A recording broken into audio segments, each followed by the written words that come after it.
Appreciate you being here in the lobby of the Pioneer Condos, and you kind of know this a little bit about this place too. This is another one of McDougall Company's projects, and we just appreciate you sitting down. We're going to talk about Delbert and Lubbock, Texas, and your company, but you know, and I'm going to primarily use your book that you gave me and an autograph for me. Failure is not an option. But as I read your book, failure was a big possibility in a couple of instances in your life. But as I read it, Delbert, there's one, you always face those challenges with the use of, a four-letter word, W-O-R-K, work. True. You started working when you were a little guy in Smyre, Texas. Tell us about that growing up in Smyre. Well, my mother and dad lived in the same house out there for 51 years. And my mother was they called them then the postmistress. She was a postmaster out there. And her post office was right beside our house. And then my dad was a mechanic, and his garage was right there by the house.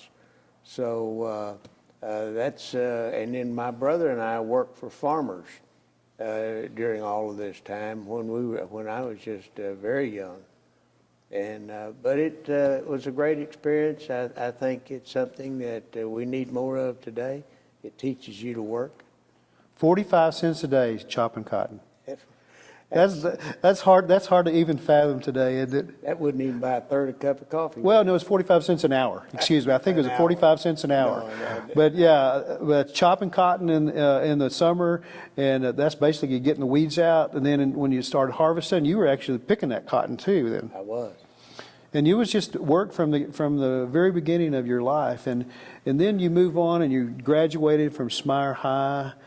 But in that time period too, you also met a young lady at church, and was it Levelland? In Levelland, that's right. At Levelland, and what was that young lady's name? Carolyn. Carolyn Radcliffe, I remember. Ratliff. And y'all been a team from a long time ago, haven't you? We just celebrated our 55th anniversary. Wow, that's incredible. So y'all get married, but you decide that you need a little more education, and you come to Lubbock and you go to Drawn's Business College. I even remember that growing up. I think they had business colleges in Amarillo, and that thing is probably not even in existence anymore. Oh, it's been gone for many, many years.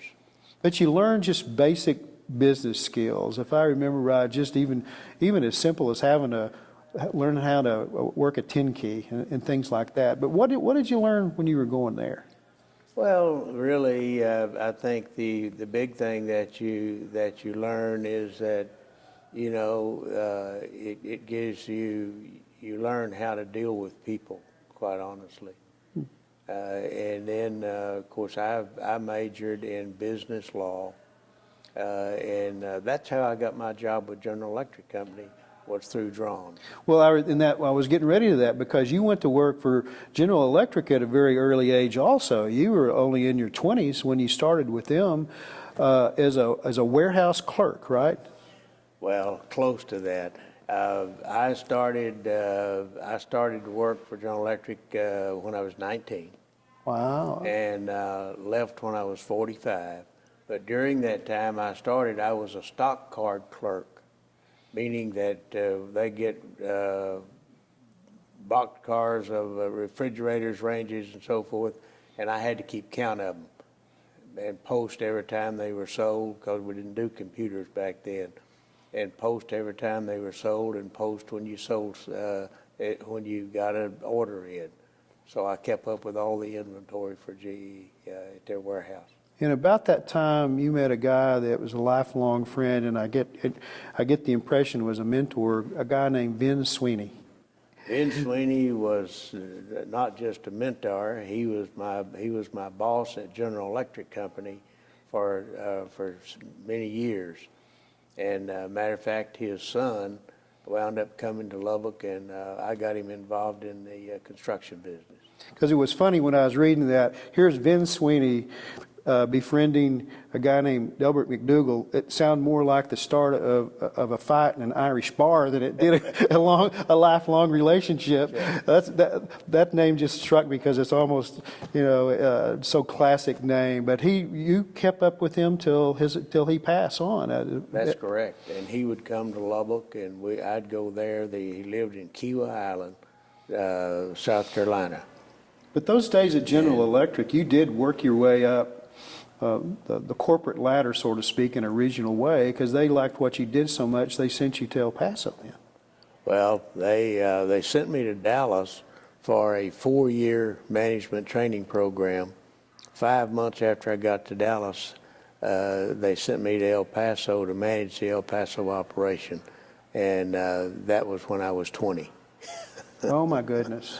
But so you were down there and you were doing great things for GE in El Paso. That had to be a fairly large market at that time. It's a great market, and it was. Matter of fact, I've still got a partnership with those guys' sons. One of them passed away, but I've still got a partnership with them in North Lubbock. Well, while you were in El Paso, though, you were still seeing that young lady named Carolyn. I was. And you were burning up the highway from El Paso to Lubbock to kind of keep that fire, fanning that flame of that relationship. And as you said in the book, you finally asked her to marry you because that trip was killing you. Was it love or was it just exhaustion?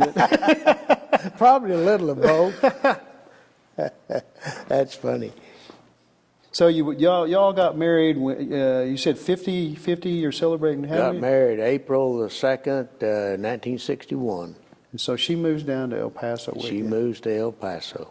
And things started going well for the both of you down there, and still doing well with GE. And then you got a call, and you got to come home.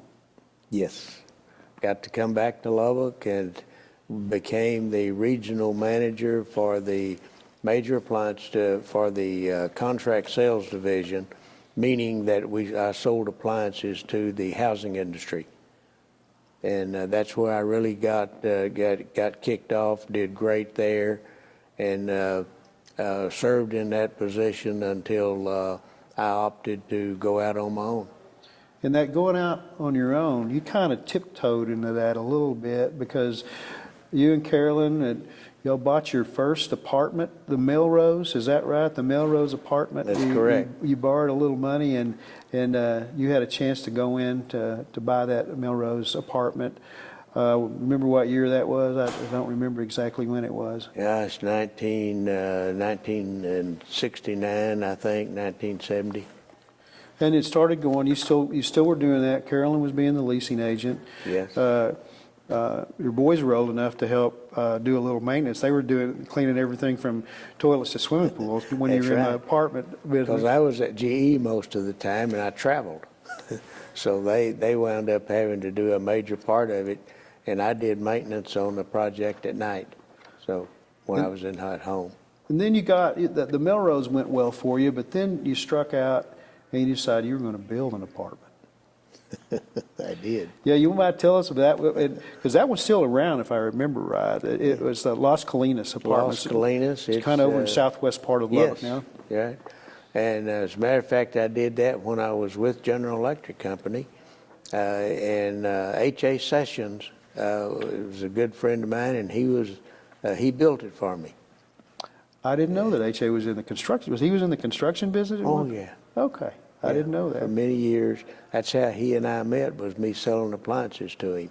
The interesting thing I thought about the Las Colinas chapter of your business life is that the interest rates suddenly just jumped up to unbelievable highs at that time, and that would have been in the early 80s, if I remember right. Yes. And that was one of those things where failure is not an option, but it was a strong possibility when you were doing that Las Colinas project. You might tell me a little bit about that. Well, we were at prime plus 2, which was really a great deal at the time, except interest went to 22%, so we were paying 24% interest on that by the time the project was nearing completion. So when you were getting to that completion, you knew you needed to do something different. try to get, maybe lack of a better term, get out of that deal. And you wound up, once again, just working and working and working until you sold that apartment property, if my recollection serves me. And it really created an opportunity to, and some seed money for you then to go to the next level of where you were wanting to take your business. Oh, absolutely. I was president of the Home Builders Association at the end of that, and I had an opportunity to put together a program that would give you 10% interest rates for multifamily housing in Lubbock, Texas. And I got that deal done, and immediately when I got that 10% done, that was a great rate, and I sold it to a real estate group out of Dallas. So that did give you some money, best as the way I understood it. It gave you some seed money. Then you were able to start buying more apartments at that time. Absolutely. And then about that time, you did decide, okay, I want to do my own thing. I've loved GE. It's been great to me, great to my family. But you saw some real opportunities for you and your family to start your own business. So that's about the time you turned in your notice to GE and you were going to go off on your own. I got in 25 years and left after 25 years, started my own business. At the time, I had accumulated 500 units, so I knew we could make a living and feed the kids and do what we needed to do. And but that's how we got started, and so it was a great adventure, and obviously it proved out to be a really good deal, and we got to stay in Lubbock, Texas. And as your company grew, so did Lubbock, and you had the foresight and the thought as of you had this apartment, all these apartments, and then you thought, well, if I built them, maybe I need to have a construction company. It just seemed like a natural progression, but a lot of people wouldn't step out there if you were doing well with just the apartments. But you said there's more we can do. That's correct. I was buying apartments that needed work, and that's when I got the construction company involved. And matter of fact, the president of the construction company is the first person that I brought on board in order to make that movement, and that went so well that I opted to put in a parts house where I supplied myself with parts. So and then with all of that going on, I with the construction company and now a company that sold parts to the housing industry. So I got involved in that, and so from there just kept going and started really building, and it proved to be a good decision. I always admired a businessman that could figure out that old term is how do you take money out of one pocket and put it in the other. Well, that's exactly what I was doing. When you were saving so much money, but you were also saving money for the company, but you were always also making money for the company at the same time. Absolutely. One thing that I thought that was very innovative, and it's just standard practice now, but said you were one of the first people that you started putting single electric meters on apartments. Because I remember when I first started school, all bills paid. That's right. And I couldn't imagine that people were as careful about their utility use until you had to start getting that single meter. So tell me a little bit about that. It was very innovative at that time. Well, it just made good sense that you knew that wasn't going to last forever because utilities was going to continue to go up. And you couldn't afford to go into contract with all bills paid, and then the utilities would change and would really change your bottom line numbers. So I started putting in individual meters, and of course nowadays I guess everybody in the industry is on individual meters and have been for a number of years. So it is accurate. You were one of the first ones in Lubbock to start putting those, or were you the first one to put them? Probably the first one to do that. And about that same time, we decided to do that, to make people more responsible for their electric usage. The other innovative thing that I thought that struck me that you got involved was the Brinkcraft, where they were doing modular apartment units, where basically they would build that apartment. It's like stack them on top of each other, and that's probably standard practice now for the apartment industry too, isn't it? It is. It's not nearly as positive today as it was then, but it was a great way to do it, and I had an opportunity to learn how to do that as well with Brinkcraft. And so instead of me starting my own business other than what I already had, I started building projects for them, but I was the general partner of that venture. And I did that. I built in excess of 2,000 units with that program, and then we, I was buying apartments from the RTC, which is the Real Estate Investment Trust. That's what the government was doing to remove all the savings and loans and sell those properties out.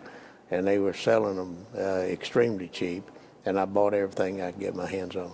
Because the two things that you said, just as Brinkcraft or it's Brink International, and the savings and loan, they were dying at the vine. There was just a terrible problem with the savings and loan. But once again, that four-letter word, WORK, you worked and figured out how to capitalize on that.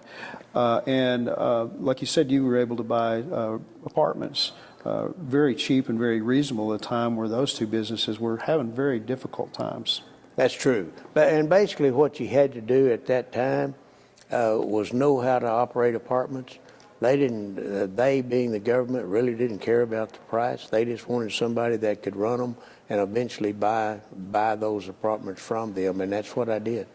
And the Brinkman Corporation, they went bankrupt, which was really a positive for you, because you went in, and I really appreciate it, you went in and convinced the lenders, the people that were holding notes for a lot of that company, that you were going to step up and you were going to take responsibility for those apartments, and you wound up being a very positive thing for you in the long run. Well, it was, and really the deal there was that when that got started, the L.D. Brinkman Corporation is the world's largest carpet company. They're still in business. They're in Kerrville, but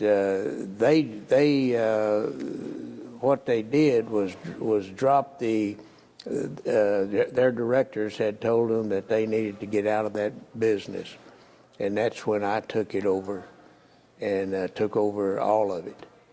And so that added even more apartments and more Absolutely. properties to what y'all had. Absolutely. And then when the market changed, I refinanced them all, paid all the investors I had borrowed money from back, and they did very well on it. But then that's when I really got aggressive on my own, and still doing it today. back to the Overton project. You always had a soft spot in your heart for that Overton, because that was where your first apartment was when you all bought the Melrose, if I'm not mistaken. That's correct. So you always had an affection, obviously, and you had other apartments with that area too. But a lot of people don't know about Dr. Overton and his vision for that. Like in 1907, he was going to make that the silk stocking row and make it something that was very elegant and elite for a growing Lubbock. And that didn't come to pass. But here, how many years later, the McDougal companies, and Delbert McDougal in particular, saw a vision for that area that you had a heart for. Where did that first start? Where did that vision for Overton first come? Well, it started because that's where I could buy 10, 12 units at a time, and that was the place to be for Texas Tech students prior to it becoming the tech ghetto, and which was really a sad situation, but that's what took place. and a lot of those properties were going to groups out of California that they were selling so cheap they just could not stand not to buy them, but they didn't know how to deal with it, and all of them turned them back, and I was carrying notes and this type thing, so I wound up with all of them. A lot of people look at the Overton project now that may not have been familiar with Lubbock or have its past, but that Overton area was really a bad place. It was a very high crime area, even though tech students there. It was. I think you could easily say it was kind of a dangerous place to live. Oh, it was very dangerous to the point that we had several hundred units in there that Carolyn was running, and I wound up going to the lenders and said, I'm shutting them down. It's too dangerous to work down there. And they said, don't give them back to us. Let's make a deal. So I made a deal, shut them all down, tore them down, and started over. But in 1990, 99, that's when you made the formal announcement that you were going to start aggressively revamping the Overton project. That's correct. And reading from your book, what I really liked is there was 3 primary goals for the Overton project. That was to reclaim the neighborhood from deterioration, complement the growth of Texas Tech University, and contribute to the vitalization of downtown. And you've been true to those from the very get-go if somebody just drives through there. But you had to have some money. You had to have some money to make that deal do.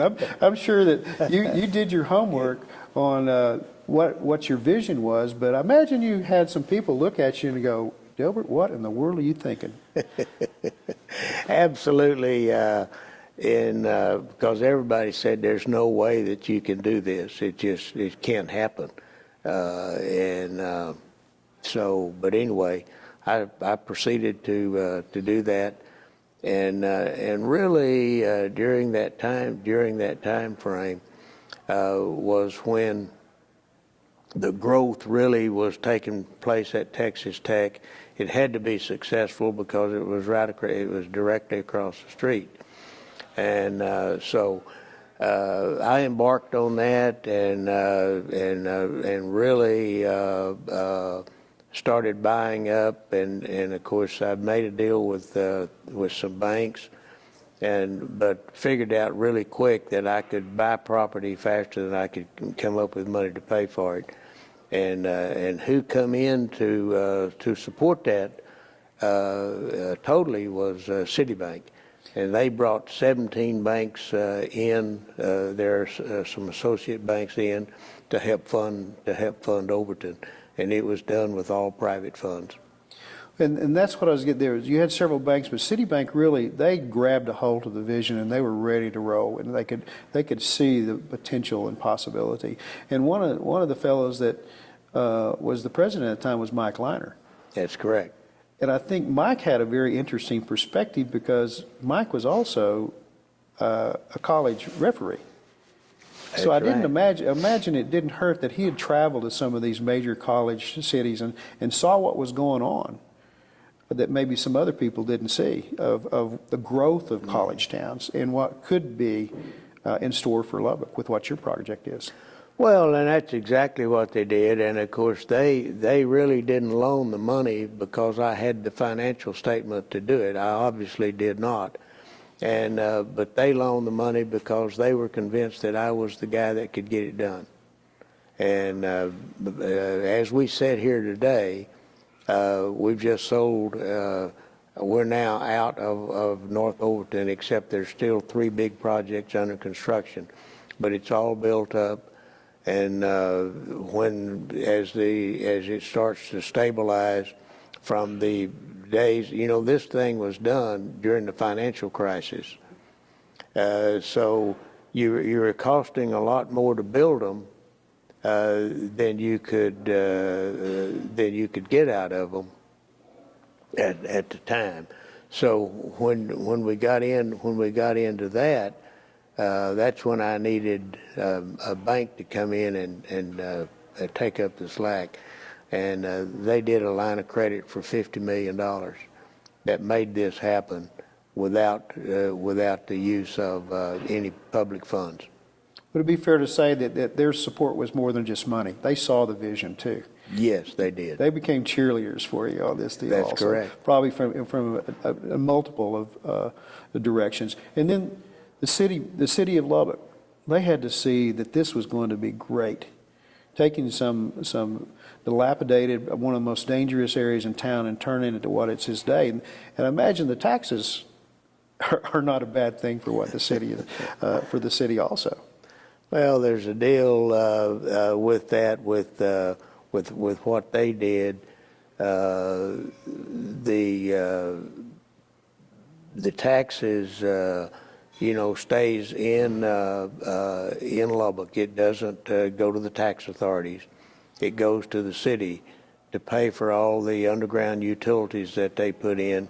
Once I had gotten it ready to get there, their utilities were 100 years old. You give them an opportunity to make that change without any distraction, and all of their money is refunded through the tax to the tax deal. I think last year they collected taxes on something in the almost 500 million.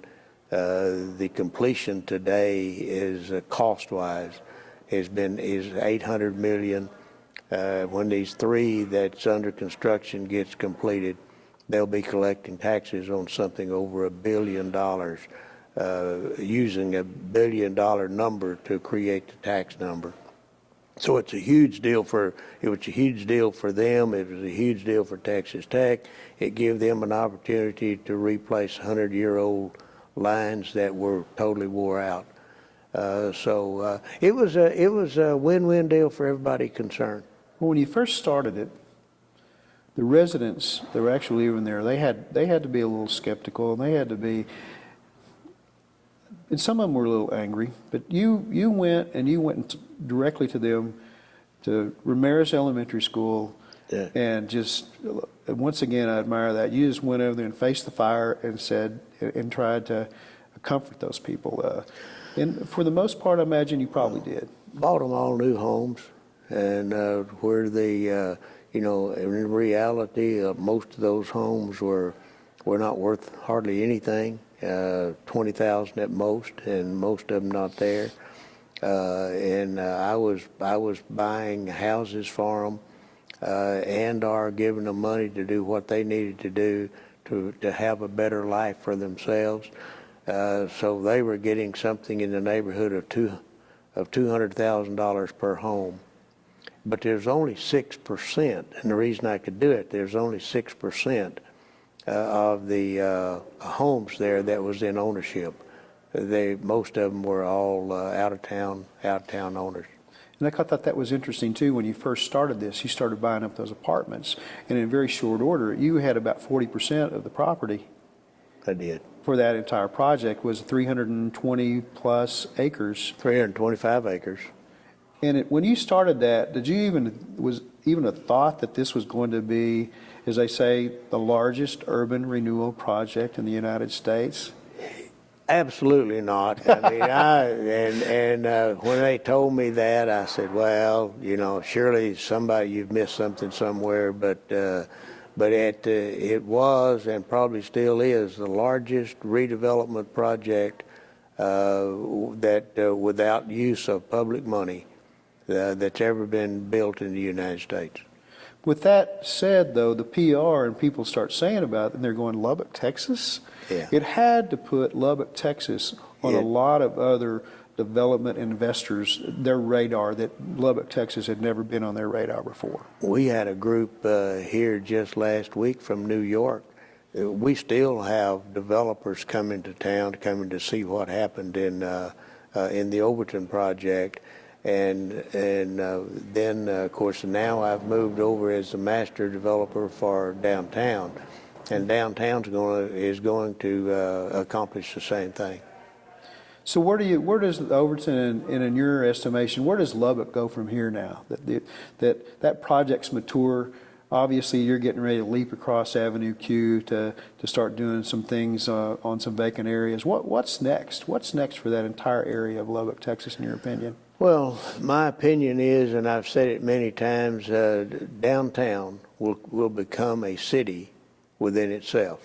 It's going to be a city within the city, and which supplies all of the needs that you need for to live in an area to where you've got access to everything that you need, from the grocery stores. Of course, the Walmart store is the first retailer to come down to come to Overton, and of course that feeds downtown as well. But just that whole operation is a really big deal that you will see downtown Lubbock become that, and in a shorter time now than because we've got underground done on the first 2 phases, starting on phase 3, and then we'll move from there. And as we're doing that, we're selling property to start new projects. So it's going to be a huge deal for really the entire community, because it's going to bring shopping centers. It's going to bring everything needed to establish an area, and that's what we're doing. When you look back, does it almost have to scratch your head sometimes? Say, how did a little old guy from Smyre, Texas, get to this point in life that we're sitting here in this Pioneer Hotel that is now Pioneer Condos, and all of these things that you've accomplished with obviously a lot of people's help and support? But when you look back at that, is it just hard to believe that all of this really has happened? Well, I guess it is for most everybody. I never veered from where I was headed, so I knew it was going to be successful. And so once that became a reality, that's what started the downtown project as well, and I became the master developer for that. So you're going to see downtown echo exactly where Overton is now. But it's all because of that 4-letter word. Yep, they had W-O-R-K. A lot of work. That's right. Are we missing that today some in our culture, that people really don't know the true definition of work? Well, I think that's true. I think the entire society has changed, and there's just a lot going on with the government and this type thing, that we're, instead of people working, they're getting lots of freebies, and so. But that's just that's the nature of the world. That's of what's taking place today. But it's I think the people that are involved downtown is going to see that the same thing will happen downtown as it did in the Overton area. And Lubbock still, in your opinion, is most of the people in Lubbock, they know what hard work is about? Oh, absolutely. The work ethic here is still at a very high level. More so than it is in probably any other city in the country, because all of the people, not all of them, but a lot of the people that live in Lubbock today are from surrounding areas. I mean, go back and look at the presidents of banks and everything involved. That's people that have done basically the same thing that I did, except most major builders today would not do what I'm doing. They want to come in, build a project, sell it, and go on to another project. So that's but that's what, once we got started with Overton, that's what brought them in. Those same builders will be involved downtown. Yeah. So a little guy from Smyers done pretty good. Not too bad. Not too bad. And you like to go to the lake and just kind of hang out on weekends and I do. then come back on Monday mornings and suit up and go to work. Go to work one more time. Yeah. All of us in Lubbock, Texas appreciate your tenacity and your vision and how you really did turn Overton around and a lot of others. Thank you very much, sir. I appreciate that. Thank you very much. Take care. You bet.